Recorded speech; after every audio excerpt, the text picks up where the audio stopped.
Meron po tayo ay clean bantayan. Ang Baita Christian Fund na ilang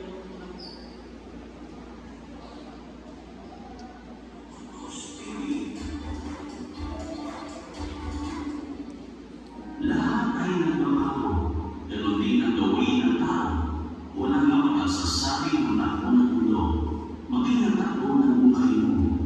Sa paglipas ng oras, araw, buwan at mga taon, talagang naglaho na ang ating makinis ng tradisyon.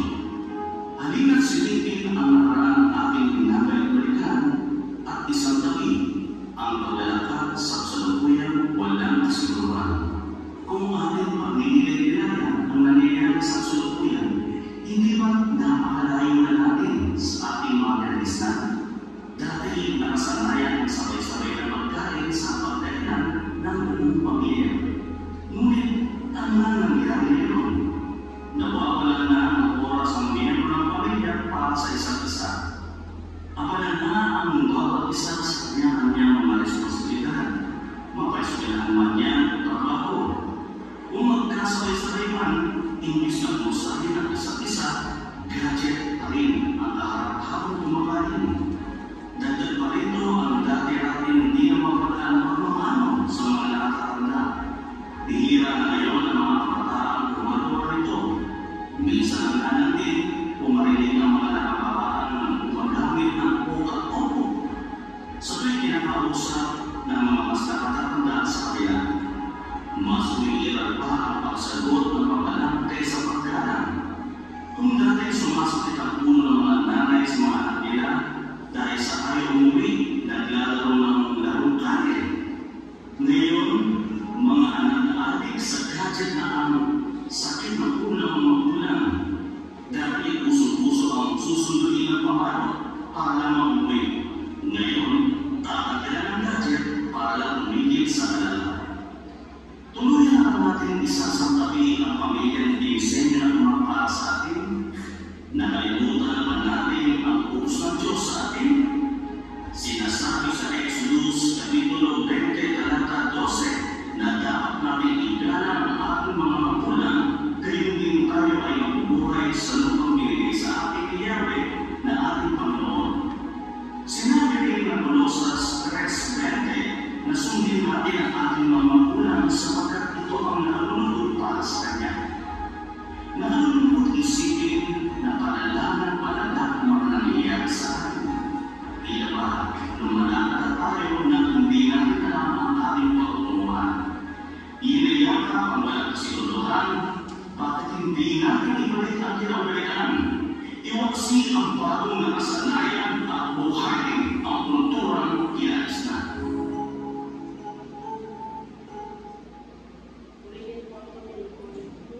Dala po kami, bago kami lumipat ng mundo, ay tatang-tanda po magbahay na malulula, pero iba'y kami sa tanda po, gawang step yun na may underground po. Tatang-tanda po yung mga karamiang bahay mo sa Mindanao, ang dalapian yun ay kung sa pagka silang may dapat, may singko, natabla, malaruan po, ang kwarto po, sana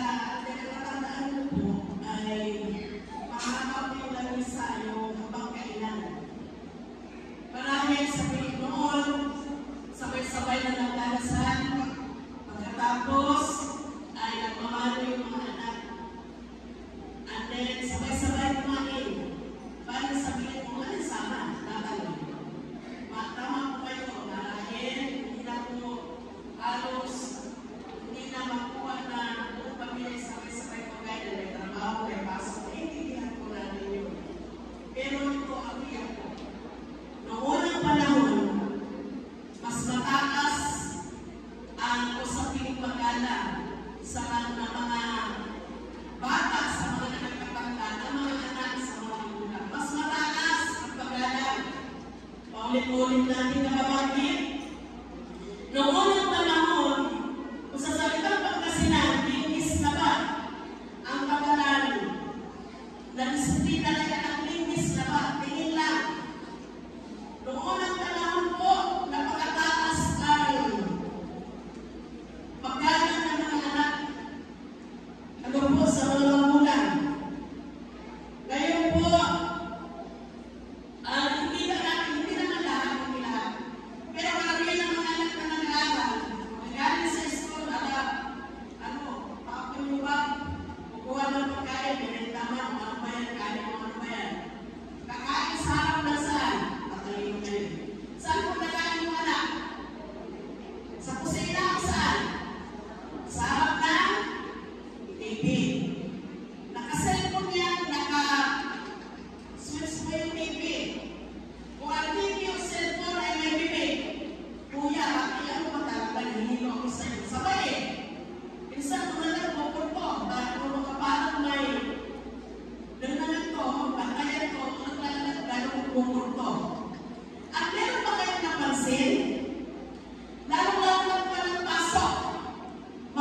Kristiyanong pamilya.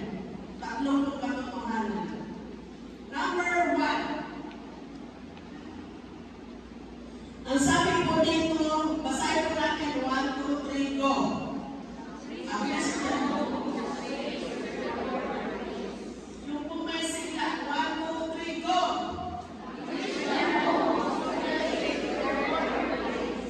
Amen. Ang tahanan ng mga Kristiyano ay isang lugar na magkaroon, sabi po dito, isang lugar na kung saan ay nag-aari ang sino?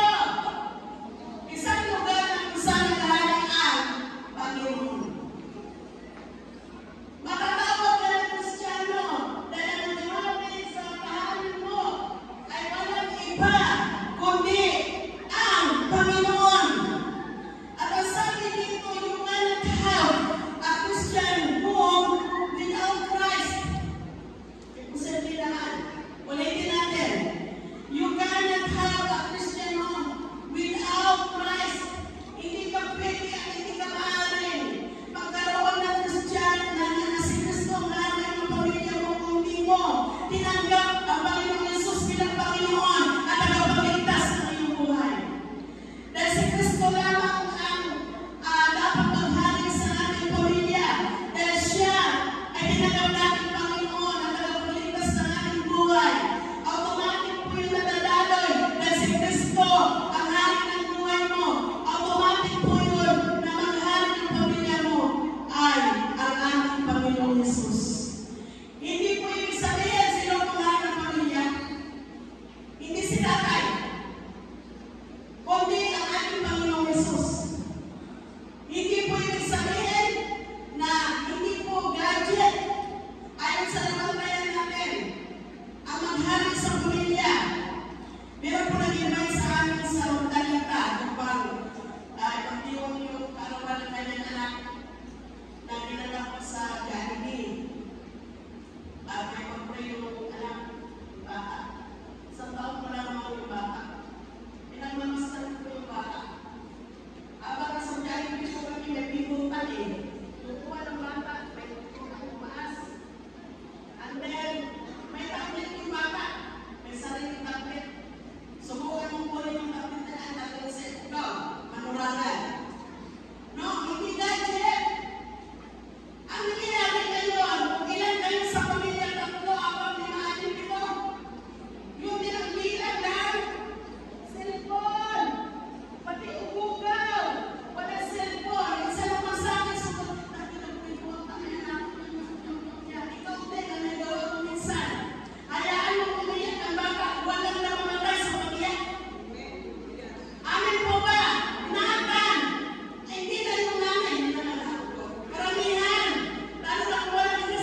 namin, mga kapulan ako ng spiritual values. Mga barangay pataon, pagdating namin doon, nakagusto pa namin pumili. Yung ano po, yung ako ang pataon. Bingo, sugal po yun. Sugal po yung bingo. Sugal po yung bingo. Kasi kung ano pa ang ano yung sugal po yung bingo. Alam ko kayo doon, pagdating namin doon, nakalos pa namin sila.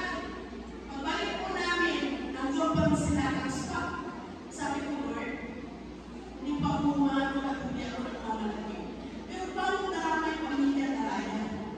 Kung umaga hanggang hapon, ang stock namin ay sugalan. Pag dumating ang mga anak ko yung mga pagkain, ang buong mabibilis sa pamilya, akong ito namin pupusak. Akong ito, sanay ba kayo kung sa mundo may pupusak? Pagkaman kes-kes ako, ganito, ilabag, diretso, sambay. Para hindi ko mabuton yung pupusak. So, ano po nangyari? Ang gadget ko, issue kung sa Echidera. Pero sa pangalan ng ating Panginoong Jesus, ang pagtagumpayan po natin ang lahat ng ito. Dahil walang ibang hari ng pamilya. Hindi ang gadget, hindi po ang mga bisyo, makalutong gawain kundi ang ating Panginoong Jesus lamang. Letter B sa unang grupo. Number 1, sabi ko, you cannot have a Christian home without Christ. And letter B, ang pamilya dapat a place where there is dedication instead of divorce. Ang pamilya ay dapat may dedikasyon o sabihin natin pagtatakpat sa akin ng divorsyo o pag-iwalay. Malakay chapter 2 verse 16, magamalabang ko kami na yung natin ito. Malakay chapter 2 verse 16, for I hate divorce, says the Lord. Kinapuputan ko ang paghihiwalay, sabi ng Panginoon. Hindi ko pinataytunod sa Biblia ang paghihiwalay. Kamatayan ko po ang aring piging maghiwalay sa mag-asawa. Letter C, sa unang grupo. Sabi dito, basahin ko natin 1, 2, 3, go. Faith instead of fighting.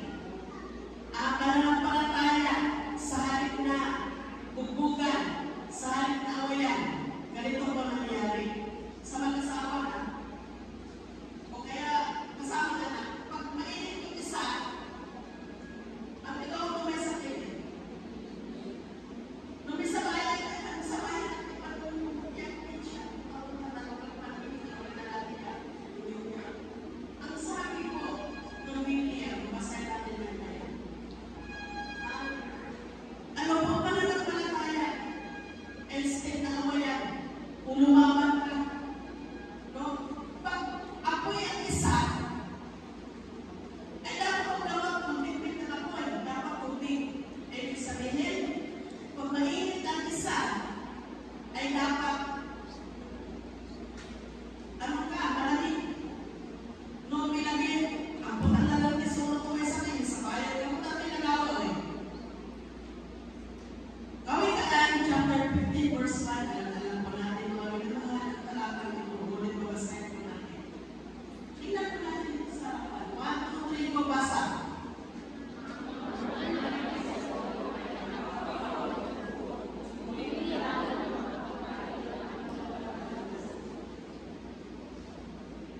Ulitin natin ang malumanay na saot ay nakakapawi ng uot. Ngunit lalo na nagkagalit yung pabalang. Pabalang. Ano kung ibig sabihin ng pabalang sa ibang salita? Yung pabalang pa. Balik-balik ko ito kayo sa kanya. Ako talatang ito kayo sa kanya. Kung bakit ang tao sabi nila, pero kung tatanggap ninyo sa mga ng aking Panginoon. Bakit kung may problema, kung dapat ang so? Ulo, naisip ko kaya, bakit sa kumitan? Pero bakit kaya pero sa tulong ng ating Panginoon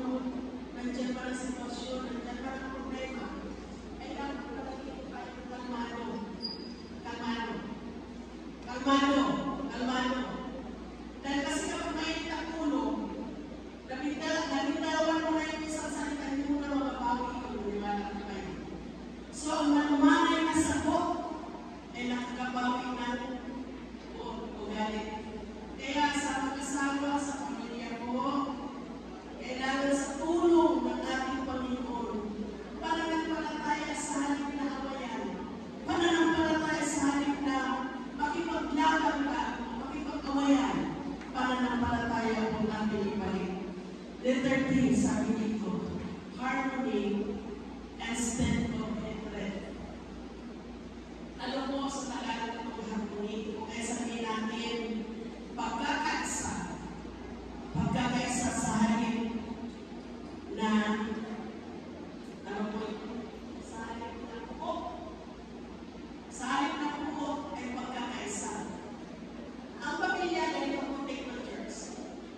Ang pamilya ay dapat mag-i-contest. Di ba may paligsahan? Magaling na kung nangyari. Asama na sa paligsahan.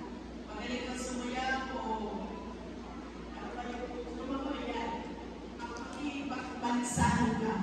But, spiritually speaking, ang pamilya ay dapat makipagpaligsahan sa kabutihan, kagandahan loob, kabutihan asal. Dapat po ka makipagpaligsahan. Hindi ka makipagpaligsahan sa sigawan, ako na ng gamit. Alam mo kasi meron na nagalit na hindi siya magpagalit, hindi magbasag ng gamit. Kapag gusto pa ba kayo takot na galit talagang mayroon siyang masakit. Lalo-lalo ng po, walang gusto ay nakayon. Ako nito, ako to. O magpapong si Kalala, kaya maayos, naisis mo, ako mo. Pero ang Kristiyano, dahil tayo mananampalataya, ay magpagpagsahan tayo sa kabutihan loob, kababaan loob, pagpapakumbaba. At yung may sakit na meron na kayo pasok-tulan, ano mo na natutunan? Panginoon, ay mo yung pampuso na amin sama. Ibo yung pampuso na amin mga anak. Lord, po, ito po in Jesus' name. Ano sabi sa Kawikaan? 21 verse 9. Basahin mo natin. 1, 2, 3, go!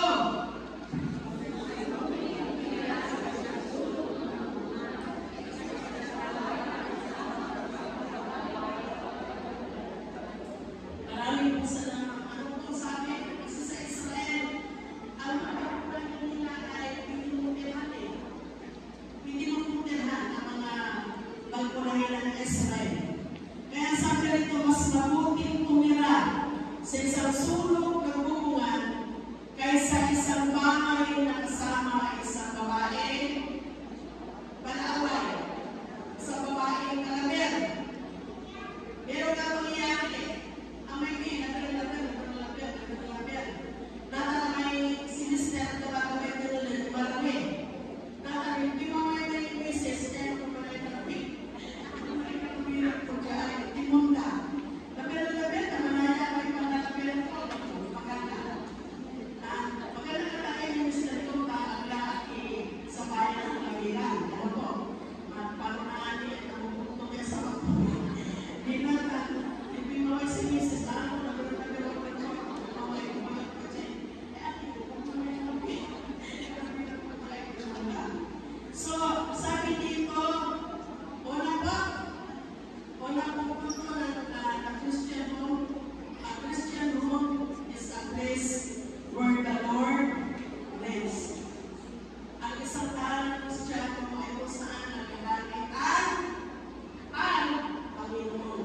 Hindi ang gadget, hindi ang bisyo, hindi ang kalungan mga makabugong gawain. Hindi ko mga sati-sati, mga pamahingin, etc. Kung yan ang lahari ay ang Panginoon. Number 2.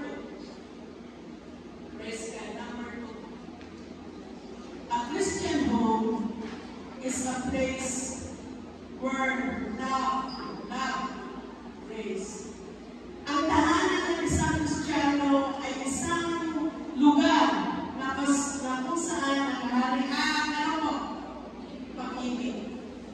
Ang pag-ibig ay pinakamahalaga sa lahat. Maniwala po tayo sa salita ng Diyos. Sabi dito, ayon sa ating dito ang talata, kung kaya naghahari po ang pag-ibig dahil ang asawang babae, a wife, sabi po dito, lovingly submissive to her husband. Natuloy yung magpapasakit ng asawang babae.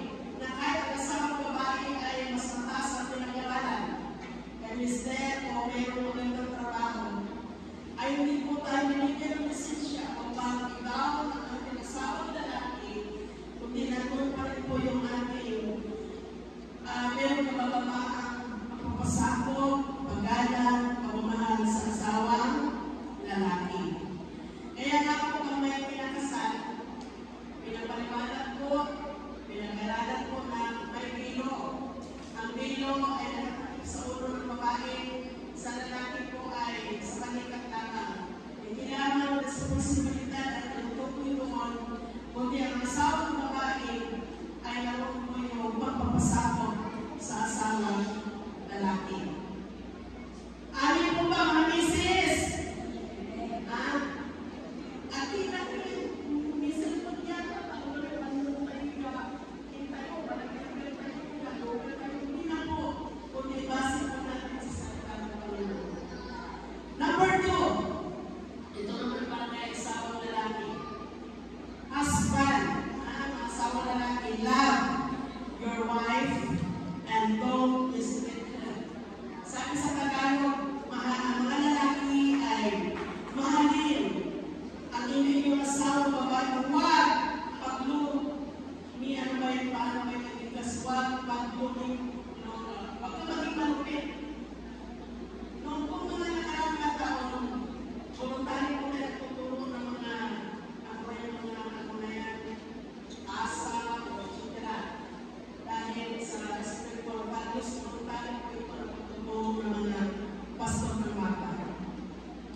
Ngayon, doon po sa isang barangay, Ilocano sila nagturo po ako doon. Nagibili po tayo sa mga nain ng mga asawang babae at alamay ng mga asawang babae. Kapit po at tayo madam, siya po sa mga hindi tayo nagsisimisan, hindi po. Ang tayo madam, noong pinindaan na. Nakalista kami, nagkanaganap, puro asin. At ito yung magpalos na ito. Alam na tayo, lahat ang mga sa po ay talagang nakalista kami. Minsan iingit po na saway na lang. At meron pa ito, mga saway na lang yung kinagalit sa akin. Alam niyo ba, ayon sa survey, ang mga lalaki o si Mr. hindi mga kumita ng matagal. Mamilitaan. Hindi pa nga nakakaba si Mrs. sa sasakyan.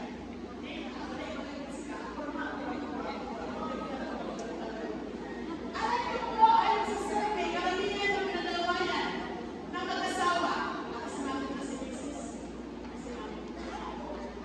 Kasi si Mr. nagkikitaan sa pilaan, si Mrs. di ba nagkikitaan ba yan? Wala akong gagawin ba? Batikan ba? Kaya wala ka sa mag-asawa, kung hindi ka naman nakapura, bigyan mo naman ang kasiyahan si Mrs. Mga Mr. Ang kayo na siya nakapura, lalo na pagsamon. Si Pastor Joseph, dahil binata ko naman. Ang tako na ko ay salmon ko, yung ipunta. Ang tako na. Kaya hindi pa mga Mr. naman, magdala na ng libro. Pag-ikot ni Mrs. tapos na Mrs. Hindi pa, ito tapos pa. Ano, ikot na naman. Si kayo mga Mr. kayo mga pasmo.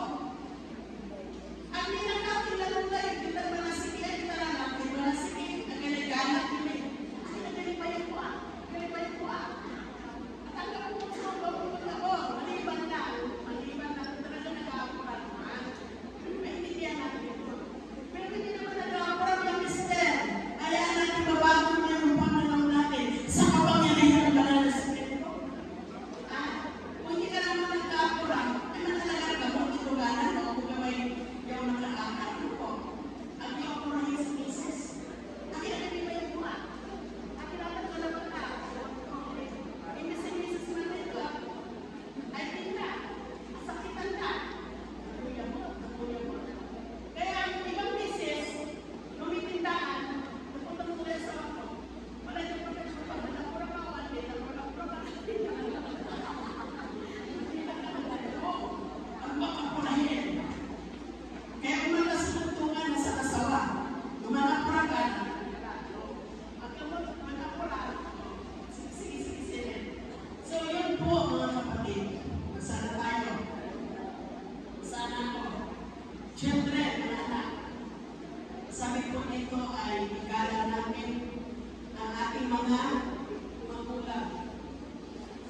Kasi nangyari na yung binaman mula dito yan. Mas mataas pa kung minsan yung boses na nga.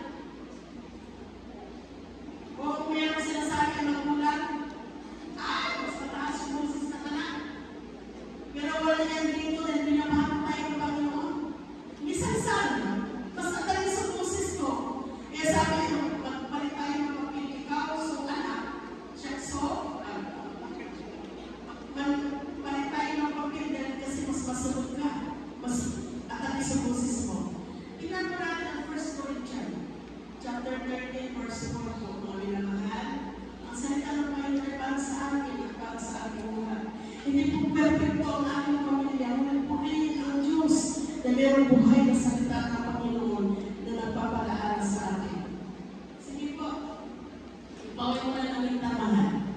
1 Corinthians chapter 13, verse 4. Basahin po natin. 1, 2, 3. Kayo pa magbabasa. 1, 2, 3, go.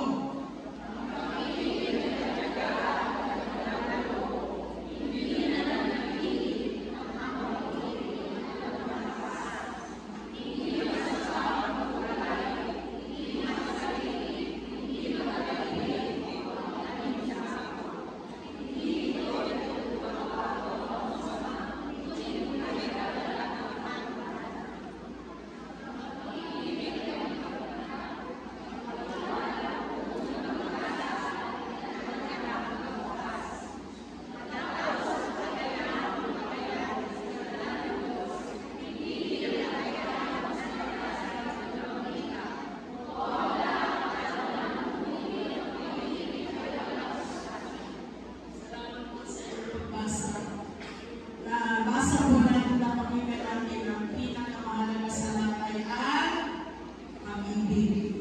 Matapos po yung kakayanan o salita ng ikabitong wika at iba pa ang paraan ng paglilingkod sa Diyos, ngunit ang pag-ibig ay wala katapusan. Meron pa pang nabasa sa 1 Corinthians verse 13 chapter 13 verse 13. Ang sabi po doon, and now these three remain, faith, hope, and love. But the greatest of this is love. Sabi po doon, mananatili ang pananampalataya, ang pag-asa, at ang pag-ibig. Ngunit ang pinakadakila sa lahat, at ang mananatili sa lahat ay ang pag-ibig. Ano ka na? Sabi ko nga sa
family.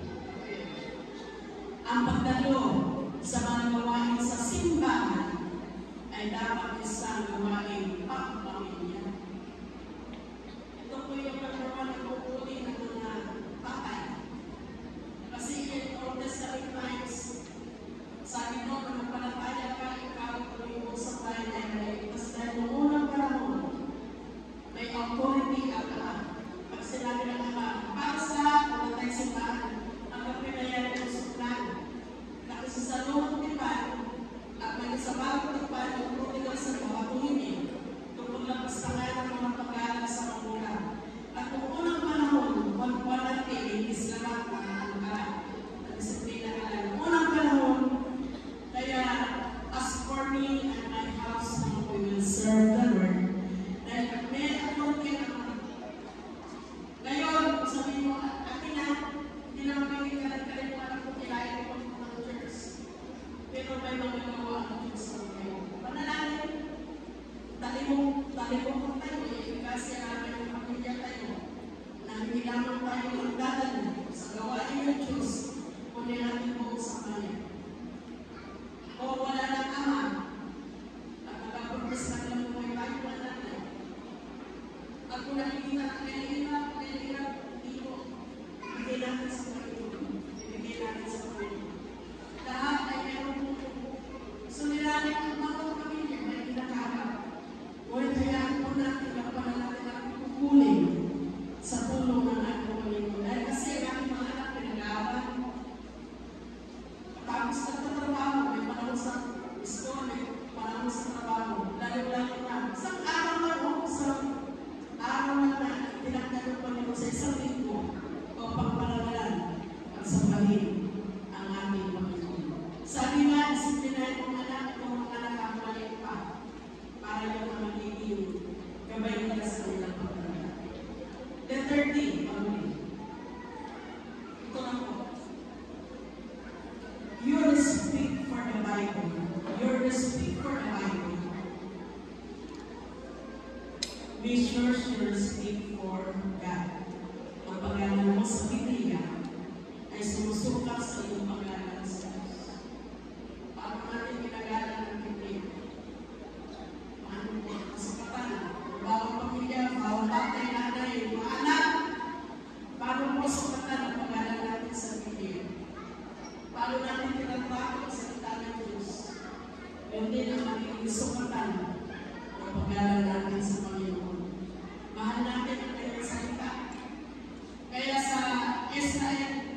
Biblia, ang salita ng Diyos, ang maghari po sa ating pamilya. Ano po yung pangatlo? Ang Kristiyano tahanan ay isang lugar na kung saan naghari ang Biblia. Dahil posible na babagong tahanan na wala sa salita ng Diyos. The Bible is the Lord's way of cleansing. Ang dami nilabago ng Diyos sa buhay natin sa pamamagitan ng kanyang salita. Ito tayo sa conclusion. Ipakita po natin, balikan po natin. Conclusion mo, the Christian home, tahanan ng mga Kristiyano. Ang pagkakatuhanan ng Christian home is a place where the Lord waits to hari ang Panginoon.